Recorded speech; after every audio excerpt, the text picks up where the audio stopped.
کر رہے ہیں، عمران خان کوئی ڈیل نہیں کر رہے. وہ کہتے ہیں کہ ملٹری کورٹس کی دھمکیاں مل رہی ہیں کہ مجھے ملٹری جیل میں لے جائیں گے، جہاں لے کے جانا چاہتے ہیں لے جائیں. میں اپنے حق کے لیے، اپنی قوم کی آزادی کے لیے کھڑا ہوں اور میں اپنی قوم کے لیے کھڑا رہوں گا. کوئی ڈیل نہیں کروں گا، ظلم کے خلاف کھڑا ہوں. کہتے ہیں کہ اس وقت آپ یہ یاد رکھیں کہ آج اگر میں آپ پوری قوم کو یہ میسج دے دیں کہ میں اگر آپ کے لیے آج کھڑا ہوں، آپ اپنے حق کے لیے اگر نہ کھڑے ہوئے تو آئندہ کے لیے آپ کا مستقبل یہی ہے کہ آپ زمین پہ غلامی میں چیونٹیوں کی طرح رینگیں گے. یہ فیصلہ قوم نے خود اپنے لیے کرنا ہے. وہ ہم استعمال کر رہے تھے تو انہوں نے ہمارے اوپر کیا کیس ڈالے کہ ان کے ہاتھ میں میگا فون تھا، یہ اشتعال انگیزی کر رہی تھی، اور دوسرا چارج یہ کہ یہ بم بنا رہی تھی وہ کیا نیشنل اسمبلی کو اڑانے کے لیے. پہلے تو کیونکہ آپ علیحدہ کر رہے ہو سارے، اچھا پہلے تو یہ بتا دیں کہ عمران خان کے ساتھ جو 20 دن انہوں نے کیا ہے، جو ظلم کیا ہے، جو ان کو ایک کمرے میں 10 دن بند رکھا ہے اور ان کو نہ 5-6 دن کے لیے بجلی بھی بند کر دی تھی، کوئی اخبار نہیں، کوئی کمیونیکیشن نہیں. 20-21 دن جو یہ ظلم کیا ہے، یہ نہ پاکستان کے قانون کیا اس کی اجازت دیتا ہے، نہ انسانی حقوق اس چیز کی اجازت دیتے ہیں، نیشنل یا انٹرنیشنل. اور یہ اگر یہاں پہ ہمارے قانون کی، عمران خان نے کہا اگر ہمارے قانون کی بالادستی ہوتی تو مجھے انصاف ملتا اور یا کسی کی جرت نہ ہوتی کہ اس قسم کی لاقانونیت اور اس قسم کا ظلم کیا جائے ایک قیدی کے اوپر. جو باقی جو ڈیتھ سیل میں بھی قیدی ہیں ان کے اوپر بھی یہ ظلم نہیں ہو رہا. اور وہ انہوں نے کہا ہے کہ اور ہم جا رہے ہیں سپریم کورٹ یہ لے کر، ہیومن رائٹس ابیوز کے نیچے یہ آتا ہے جو یہ ظلم ہے، جو قانون کے خلاف بھی ہے. اور انہوں نے عمران خان نے کہا ہے کہ میں کارروائی کروں گا سپرنٹینڈنٹ اور ڈپٹی سپرنٹینڈنٹ کے خلاف جو انہوں نے یہ کیا ہے. اور اس لیے نہیں کہ میں صرف اپنے لیے کروں، میں چاہوں گا کہ آئندہ بھی کسی کے ساتھ اس قسم کا ظلم نہ ہو. اور ظلم ہوتا ہے، یہ آج عمران خان کہہ رہے ہیں کہ اس طرح اب ہمیں سمجھ آتی ہے کہ ظلم کیا کیسے جاتا ہے اور لوگوں کے اوپر کیا کیا ظلم ہو رہے ہیں. وہ یہ کہہ رہے ہیں کہ دیکھیں میں جیل میں بیٹھا ہوں، یہ جو کیس آرائیاں ہو رہی ہیں کہ عمران خان ڈیل کر رہے ہیں، عمران خان کوئی ڈیل نہیں کر رہے. وہ کہتے ہیں کہ ملٹری کورٹس کی دھمکیاں مل رہی ہیں کہ مجھے ملٹری جیل میں لے جائیں گے، جہاں لے کے جانا چاہتے ہیں لے جائیں. میں اپنے حق کے لیے، اپنی قوم کی آزادی کے لیے کھڑا ہوں اور میں اپنی قوم کے لیے کھڑا رہوں گا.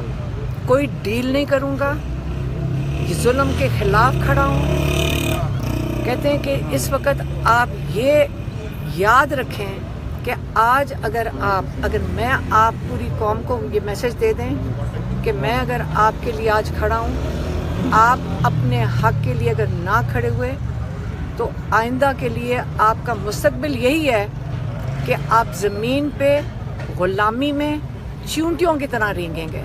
یہ فیصلہ قوم نے خود اپنے لیے کرنا ہے. یہی بس ان کا میسج. میڈم یہ بھی بتائیے کہ آج احتجاج کے حوالے سے جو ہے وہ خان صاحب نے کوئی انسٹرکشن دی ہیں، کیونکہ آج پوری قیادت موجود تھی اور بشرا بی بی صاحبہ کی بھی ملاقات ہوئی ہے عمران خان صاحب سے. جب وہ ملے ہیں تو عمران خان صاحب کو پتہ چلا ہے کہ وہ آئی ہیں تو ان کا کیا ریئیکشن؟ نہیں، وہ تو 3 ہفتے جب وہ اندر تھے ان کو بھی نہیں ملاقات کرنے کی اجازت دی تھی، جیل کے اندر بھی نہیں ان کو ملاقات کرنے کی اجازت دی تھی. اور ان کے دانت میں تکلیف تھی اور وہ پھر 3 بجے تک چلی گئی تھی لاہور، کیونکہ ان کو ڈینٹسٹ کے پاس جانا تھا. اور یہ جو جج ہے جو اس وقت لگے ہوئے ہیں، یہ جو یہاں جج بیٹھا ہوا ہے، اس کو بھی کوئی انسٹرکشن ہے کہ بس جلدی سے جلدی سزا دے دیں عمران خان کو. القادر میں عمران خان کو سزا دینے کی پوری پرزور اس وقت سپیڈ پہ یہ کیس چل رہا ہے. کل اس نے پھر تاریخ دے دی، آپ نے دیکھا کہ ہم اس وقت نکلے ہیں وہاں سے، اور کل کی تاریخ دے دی ہے. اور اس کو میرے خیال میں انسٹرکشنز ہیں کہ جلد سے جلد یہ ان کو سزا دے دے عمران خان. اچھا میم، پچھلی جو ملاقات ہوئی تھی اس میں یہ خبریں چلی تھی کہ عمران خان نے جو پارٹی کی لیڈرشپ ہے ان کو ڈانٹا تھا. ابھی بھی کوئی عمران خان نے کوئی غصے کا اظہار کیا ہے؟ نہیں، عمران خان کوئی لیڈرشپ تو یہاں تھی بھی نہیں. آج آئے ہوئے تھے بیرسٹر گوہر بھی تھے اور سلمان اکرم راجہ بھی تھے، اور انہوں نے کوئی اپنی پیشکش کی ہے کہ انہوں نے کون سی جو ان کا پلان ہے یہ احتجاج کا یا جو بھی ان کے پلان ہے اس کا عمران خان نے ان کو میرے خیال میں ڈسکس کیا، وہی وہ آپ کو بتائیں گے۔ حلیمہ خان صاحبہ، ابھی آپ نے کہا کہ ہم سپریم کورٹ جا رہے ہیں، اس سے پہلے جسٹس قاضی فائز عیسیٰ صاحب پر آپ عدم اعتماد کا اظہار کر چکے ہیں، تو کیا اب آپ لوگوں کو مکمل اعتماد ہے سپریم کورٹ پر؟ دیکھیں، قاضی فائز عیسیٰ پاکستان میں کون نہیں ہے کہ وہ جانتا ہے جس طرح انہوں نے بے دردی سے اس جوڈیشل نظام کا بیڑا غرق کرنے کی کوشش کیا ہے۔ انہوں نے تو جس بے دردی سے یہ نظام کو، جو سارا نظام جو یہ ساری ترمیم ہو رہی تھی یہ ان کو بچانے کے لیے ہو رہی تھی، لیکن قوم کھڑی ہو گئی، قوم نے اپنا رائے دے دی۔ اس وقت وہ جس ملک میں بھی جائیں گے قوم اپنے بتائے گی انہوں نے کیا ظلم کیا پاکستان کے ساتھ اور عمران خان کے ساتھ۔ یہ خاص ایک جس طریقے سے انہوں نے کیا کہتے ہیں کہ پورے سپریم کورٹ کی توہین کی ہے، اگر کوئی اور ملک ہوتا تو اس وقت ان کے اوپر کیس کر رہا ہوتا، بلکہ وہ جیل میں بیٹھے ہوتے۔ اب ان کے جانے کے بعد آپ کو مکمل اعتماد ہے تمام ججز؟ دیکھیں، ہمیں تو نہیں پتا کہ باقی ججز کی تو اپنے ضمیر کو وہ خود اپنی ضمیر کی آواز پہ کھڑے ہوں گے، لیکن قوم کا تو کام ہے نا کہ اپنے ججز پہ اعتماد کرے۔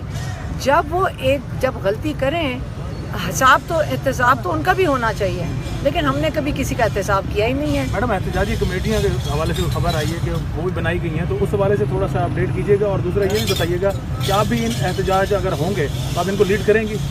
دیکھیں، آپ ہر انسان کو، ہم تو یہ باری باری کہتے ہیں، ہم کسی چیز کو لیڈ نہیں کرتے، اور اب پاکستانیوں کو عادت ہو جانی چاہیے کہ جیسے دنیا میں ہوتا ہے جب آپ کسی اپنے حق کے لیے نکلتے ہیں یا کسی کاز کے لیے نکلتے ہیں تو آپ اپنے لیے نکلتے ہیں، آپ اپنے ضمیر کی آواز پہ نکلتے ہیں۔ ہم بھیڑ بکریاں تو نہیں ہیں کہ کسی کی صرف اگر کوئی سامنے کھڑا ہوگا تو ہم پیچھے چلیں گے۔ ہم جیسے میں اور میری بہن جب ہم ڈی چوک ہم دیکھنے گئے تھے، خالی سڑک پہ کھڑے تھے، ابھی تو کچھ تھا بھی کوئی نہیں، ہمیں اٹھا کے لے گئے۔ تو انہوں نے اگر ہمارے اوپر کیس بنانا چاہیے تو انہوں نے کہنا چاہیے تھا احتجاج میں حصہ لینے کی وجہ سے کیس بنایا۔ انہوں نے اس کے لیے کیس بنایا نہیں، کیونکہ آئین ہمیں حق دیتا ہے، تو ہم اپنے آئین کا جو حق ہے پرامن احتجاج کرنے کا، جب وہ ہم استعمال کر رہے تھے تو انہوں نے ہمارے اوپر کیا کیس ڈالے کہ ان کے ہاتھ میں میگا فون تھا، یہ اشتعال انگیزی کر رہی تھی، اور دوسرا چارج یہ کہ یہ بم بنا رہی تھی وہ کیا نیشنل اسمبلی کو اڑانے کے لیے۔ اچھا، بہت سے لوگ کہہ رہے ہیں کہ ڈونلڈ ٹرمپ کے آنے سے شاہد خان صاحب رہا ہو جائیں گے، کتنی صداقت یا کتنا آپ کو لگتا ہے کہ ایسا ہو سکتا ہے؟ دیکھیں، ہم پھر وہیں آگے واپس کے ہم غلام ہیں۔ اب ڈونلڈ ٹرمپ ہمارے ابا ہے یا ہم اس کی کالونی ہیں، یا یہ مجھے سمجھ نہیں آتی کہ ڈونلڈ ٹرمپ امریکہ کا پریزیڈنٹ آ رہا ہے، ہم کون ہیں؟ ہم پاکستانی ہیں، 24 کروڑ ہیں۔ اگر آج ہم، پی ٹی آئی کے لوگ کہہ رہے ہیں میری کہ شاید بات ان کے آنے سے سنیں، ایسا میرا ہوگا۔ نہیں خیال کوئی کہہ رہا ہے 24 کروڑ ہم پاکستانی، ہمیں اپنی عزت کا تو خیال کرنا چاہیے کہ ہم اپنے حق کے لیے خود کھڑے ہو جائیں، ٹھیک ہے؟ حلیمہ خان صاحبہ اور بشرا بی بی کو پارٹی کو لیڈ کرنا چاہیے، فواد چودھری بار بار یہ کہہ رہے ہیں، آپ اتفاق کرتی ہیں؟ اور ورکر کا بھی یہی مطالبہ ہے کہ آپ کو سیاست میں آنا چاہیے، میری مشرف بات بھی اور سنیں، آپ میری بات سنیں، عمران خان کے لیے ہم نکلے ہیں۔ عمران خان کے اوپر یہ کہہ رہے ہیں کہ جی یہ بھی کوئی ڈیل کر بیٹھے ہیں، اور یہ نومبر کے اندر پتہ نہیں باہر آ رہے ہیں کیونکہ انہوں نے کوئی ڈیل کیا ہے۔ یہ کون پھیلا رہا ہے یہ باتیں؟ یہ اس سے پھیلائی جا رہی ہیں کیونکہ جو پھیلانے والے ہیں، جو یہ سارا اسکرپٹ لکھتے ہیں، یہ اسکرپٹ لکھتے ہیں پرانے زمانے کی، یہ اس سے پھیلائی جا رہی ہیں کہ تاکہ کوئی احتجاج نہ کرے، آرام سے گھر بیٹھو، اپنے حق کے لیے نہ کھڑے ہونا، اور باہر نہ کوئی گھر سے نکلے۔ اگر کوئی احتجاج ہوگا ہم حصہ لیں گے، اگر انہوں نے اس سے پہلے ہمیں جیل میں واپس نہ ڈال دیے جو ان کے ارادے ہیں، تو اس لیے دعا کریں کہ ہم احتجاج میں حصہ لے سکیں، پرامن احتجاج میں۔ کوئی اگر ان کی ریلی ہوگی کے پی میں، وہ کچھ کرنا چاہ رہے ہیں، اگر کوئی ریلی ہوگی اس کے اندر ہم حصہ ضرور لینا چاہیں گے، کیونکہ ہمارا حق ہے، آئینی حق ہے، پرامن احتجاج میں حصہ لیں۔